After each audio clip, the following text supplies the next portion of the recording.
and shows us the Teofimo Lopez that everybody thought he was when he was a prospect. People used to look at him and say, oh, this guy is going to be the star in boxing. It didn't really play out that way, but every now and then he reminds us how special he is. Yeah. Did you think you was really going to beat him up that way? Yes. I've been told you this. I told you this a minute ago. I said he's not on my... Max Kellerman didn't hesitate after Shakur Stevenson's performance. He called it more than a win, he called it a historical display of boxing mastery. According to Max, what Shakur showed belongs in the same category as the greatest technical performances ever seen. He strongly compared Shakur to Floyd Mayweather, saying this fight proved that elite defense, intelligence, and precision still rule boxing. This wasn't hype. It was Max announcing that a new standard has been set. Truth is, I know what you mean, that Teo was a lights-out puncher at 135 pounds. Once he moved up to 140, it was much more of the footwork and hit you with punches you don't see and win on points than it was the the destructive guy at the lighter weight. Terrence Crawford, guys, posted the following on his social media. Okay, quote, I don't know it all, but what I do know is Shakur Stevenson beating the bleep out of Teofimo Lopez. Now, Shakur Stevenson might box the bleep out of guys. He doesn't really beat the bleep out of anybody. Well, what makes Max's reaction even more powerful is that he originally doubted this outcome. Before the fight, Kellerman openly warned that Teofimo Lopez was dangerous. He highlighted Teofimo's explosive athleticism and his proven ability to rise to big moments against elite fighters like Lomachenko. But once the fight ended, Max immediately admitted he misjudged it. Not because Lopez failed, but because Shakur completely removed his ability to fight. You seem to make it look real easy tonight. You know, it was, it had to be very frustrating for T.O. Keyshawn, at the party. Why do you think it was difficult for T.O. to make adjustments to you? Like, why? Why? I think that, I studied them. I've been watching him for years. I seen T.O. when we was in the amateurs. Everything that I seen was there tonight.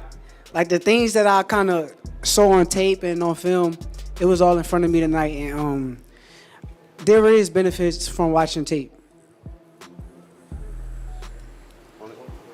When we saw Conor Bain in the ring with you and the idea of you two fighting, for British fans, it would come as a bit of a curveball. You now have 4 different weight world titles and Conor's not boxed for a world title yet. What's going on between you two? Why is that a fight that you like? I'm into big fights. I like big fights. I like big money fights. I like proving that I'm the best, and I like doing things that people say I can't do. There's a lot of people that will say that I'm too little for Conor Bain, and I can't do it. So it makes for a tremendous fight. And Eddie mentioned that there's quite a few that DMs go back and forth between you two. Is it all amicable? Is there a bit of aggro going on?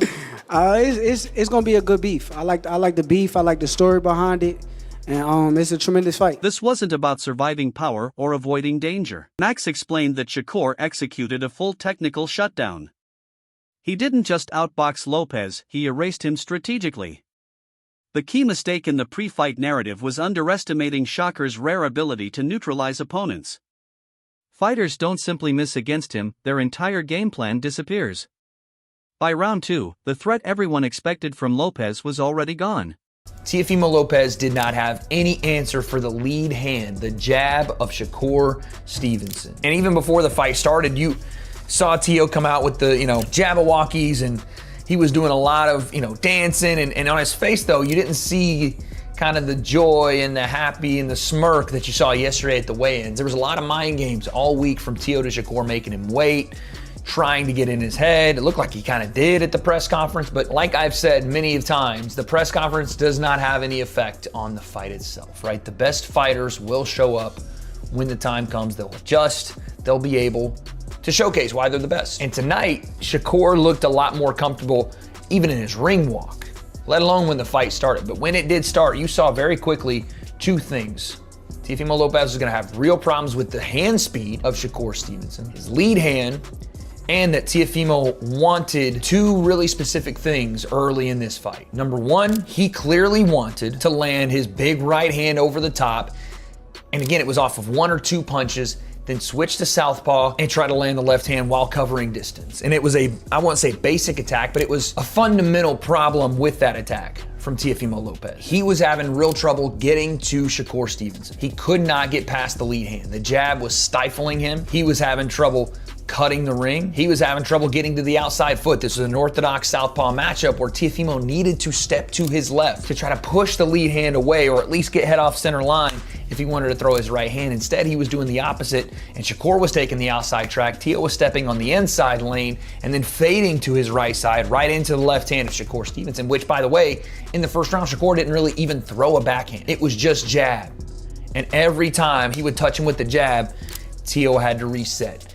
And naturally, Stephen A. Smith pushed back, sparking a familiar boxing debate. Max focused on skill and execution, while Stephen A. leaned toward entertainment value. For some fans, a fight where one boxer controls everything can feel quiet. Stephen A. represented that viewpoint. Max held firm. He argued that dominating a dangerous puncher so completely that he hesitates to throw is who might put him in a dogfight, a real one, for the first time in his career. When we get put in that position, we go find opposition to make that happen. You understand me? So when we go looking for the opposition, we're not concerned about how big they are, how fast they are, how strong they are. We feel like we got enough that we can bring to the table with anybody. That night I fought John Ruiz, I didn't care who was over there. Whoever they brought out that locker room was gonna get it. You understand me? That's just what it was. One of the big problems coming into this fight that you wondered was, you know, Williams and Zepeda didn't really give Shakur trouble. In my mind, I was there live watching that fight, and Shakur kind of handled all that adversity from Williams Zepeda. Handled a lot of adversity there. But the difference in that fight and this one was Zepeda was there with combination punching, right? He wouldn't just throw 1 or 2 punches at a time. He would throw 3, 4, and 5. And maybe once in a blue moon, a couple would get through and Shakur might get touched with something that you usually don't see him get hit with. Teofimo Lopez doesn't fight like that. He fights very selective on the front foot and the back foot. And again, Teo's probably a better back foot fighter than he is a front foot fighter. But he wanted to come out early and make a statement, so he was trying to bring it to Shakur. I think he gave up a little bit of his game too quickly, because in the first round, Teo was throwing heavy right hands over the top. Then that double right hand switch to go to the left hand out of southpaw, and Shakur saw it all early. And if you hear, you know, some of the post-fight stuff, Shakur was like, I thought he was fast, and he wasn't. Shakur was like, he was way slower than I thought. Teo was reaching a lot. Teo was overstriding a lot. He wasn't bringing his feet with him, and it made it easier for Shakur. He would just frame with his lead hand, keep the distance, which he does such a good job of. If you move forward, he moves back. You cut an angle, he cuts an angle, right? He just mirrors what you do. And the moment you make a mistake or overcommit, he touches you with the lead hand. That's first line of defense. You get past that, hold the left hand behind it. Shakur was schooling him. And again, I said it in the first minute and a half of the stream, I was just like, oh no, this is gonna go very badly for Teofimo Lopez. And it did, man. It's just round after round, Teo could not figure out this equation, could not get past the lead hand of Shakur Stevenson. And there were moments where it wasn't just the jab of Shakur, he was sticking the left hand on him. And no, Shakur doesn't have the biggest power in the world, and no, he may not be the most casual audience-friendly fighter, but he is damn good as a boxer. And he is, you know, I don't want to say Floyd Mayweather-esque, but it's the same formula. When you watch him box, you may not like his style, you may not like that he doesn't, you know, sting and punish people the way you would want to see somebody counterpunch.